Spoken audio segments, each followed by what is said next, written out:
এখন ইস্তেগফার তওবা করা উচিত বেশি। একটা ঘটনা গেছে আমাদের পত্রিকায় গেছে, মনে হয় একটা লোক বুজুর্গ, ঠিক আছে, অনেক বড় ওলি আল্লাহ বুজুর্গ,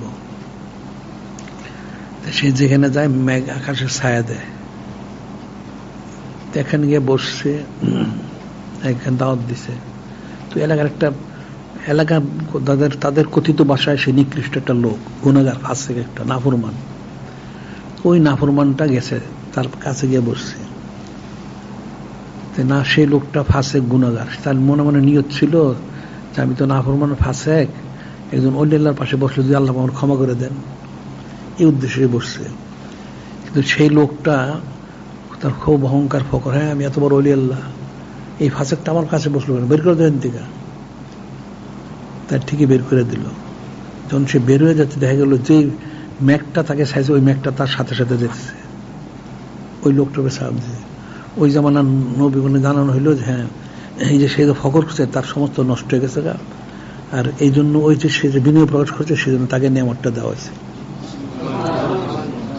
এখন তো কঠিন বিষয় হতে গেলে, বিষয়টা তো কঠিন।